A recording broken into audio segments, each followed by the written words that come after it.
Good morning all of you. Class 7th Hindi व्याकरण, आपका lesson है संधि। तो कल हम लोग पढ़ रहे थे गुण संधि, तो चलिए आज हम पढ़ते हैं वृद्धि संधि। तो देखिए, वृद्धि संधि के दो नियम हैं। पहला नियम, यदि अ या अ के बाद ए या ए हो तो दोनों मिलकर ए हो जाते हैं। तो देखिए, इसमें बता रहे हैं कि यदि छोटा आ या बड़ा आ के बाद ए या ए हो तो दोनों मिलकर ए हो जाते हैं। जैसे देखिए, उदाहरण शब्द है एकैक। एकैक शब्द है, जब हम इसका संधि विच्छेद करेंगे तो हो जाएगा एक धन एक, क्योंकि हम आपको बताए हैं कि सार्थक शब्दों को ही हम अलग अलग करते हैं। जैसे इस शब्द का भी अर्थ निकले और इस शब्द का भी अर्थ निकले। तो देखिए, एक शब्द, इसका संधि विच्छेद हुआ एक धन एक। तो देखिए, पहले शब्द का हम अंतिम वर्ण लेते हैं। तो ये पहले शब्द का अंतिम वर्ण क्या है? का है। तो का ये व्यंजन वर्ण हुआ। तो व्यंजन वर्ण को हम किसकी सहायता से बोलते हैं? स्वर वर्ण की सहायता से बोलते हैं। तो इस समय का किस स्वर वर्ण की सहायता से बोला जा रहा है? छोटे आ से। तो पहले शब्द का अंतिम वर्ण इसमें क्या हुआ? छोटा आ हुआ। और दूसरे शब्द का हम क्या लेते हैं? प्रथम वर्ण लेते हैं। तो आ के बाद ए आया तो हो जाएगा ए। इसी तरह से देखिए, सदैव शब्द है। सदैव, सदैव शब्द का जब हम संधि विच्छेद करेंगे तो हो जाएगा सदा धन एव। तो देखिए, पहले शब्द का हम अंतिम वर्ण लेते हैं। तो ये दा है, दा व्यंजन वर्ण है। इसको हम इस समय किस स्वर वर्ण की सहायता से बोल रहे हैं? बड़े आ की सहायता से बोल रहे हैं हम। तो देखिए, तो पहले शब्द का अंतिम वर्ण क्या लेंगे? बड़ा आ लेंगे। और दूसरे शब्द का प्रथम वर्ण हम क्या लेंगे? ए लेंगे। तो देखिए, बड़ा आ धन ए मिलके क्या बन गया? ए। तो इसमें ध्यान रहे कि यदि छोटा आ या बड़ा आ के बाद ए या ए हो तो दोनों मिलकर ए हो जाते हैं। तो इसमें देखिए, पहले शब्द का अंतिम वर्ण क्या हो? छोटा आ या बड़ा आ हो। और दूसरे शब्द का प्रथम वर्ण ए हो या ए हो तो दोनों मिलकर ए हो जाते हैं। आगे चलिए इसके दूसरे नियम पे।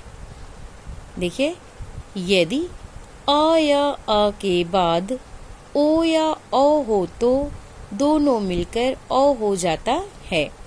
इसमें बता रहे हैं कि यदि छोटा आ या बड़ा आ के बाद ओ या औ हो तो दोनों मिलकर औ हो जाता है। तो देखिए, जैसे शब्द है दंतौष्ठ। दंतौष्ठ है, जब हम इस शब्द का संधि विच्छेद करेंगे तो हो जाएगा दंत धन ओष्ठ। तो देखिए, पहले शब्द का हम अंतिम वर्ण लेते हैं। तो ये ता व्यंजन वर्ण है। इस समय हम इसको किस स्वर वर्ण की सहायता से बोल रहे हैं? छोटे आ, छोटा आ की सहायता से बोल रहे हैं। तो यहाँ पे हम ये पहले शब्द का अंतिम वर्ण छोटा आ ले लेंगे। और ओष्ठ है, तो दूसरे शब्द का हम क्या लेते हैं? प्रथम वर्ण लेते हैं। तो दूसरे शब्द का हम प्रथम वर्ण लेते हैं। तो क्या हो जाएगा? ओ। तो देखिए, आ धन ओ मिला के क्या बन गया? औ। देखिए, इसके नियम में भी बताए हैं ना कि यदि छोटा आ या बड़ा आ के बाद, तो कहने का मतलब है कि पहले शब्द का अंतिम वर्ण छोटा आ हो या बड़ा आ हो। देखिए, के बाद ओ या औ आए, ओ या औ हो तो दोनों मिलकर औ हो जाते हैं। तो देखिए, दूसरे शब्द में क्या आया है? ओ आया है। तो दूसरे शब्द का प्रथम वर्ण ओ हो या औ हो और पहले शब्द का अंतिम वर्ण छोटा आ हो या बड़ा आ हो तो दोनों मिलके औ हो जाता है। इसी तरह से और भी उदाहरण आप देख सकते हैं। जैसे है परमोजस्वी। तो इसका जब हम संधि विच्छेद करेंगे तो परम धन ओजस्वी। परम धन ओजस्वी।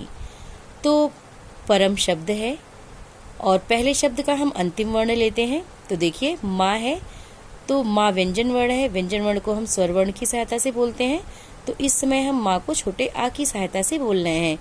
तो परम का हम क्या, तो पहले शब्द का अंतिम वर्ण हम क्या लेंगे, छोटा आ, और दूसरे शब्द का हम प्रथम वर्ण क्या लेंगे, ओ।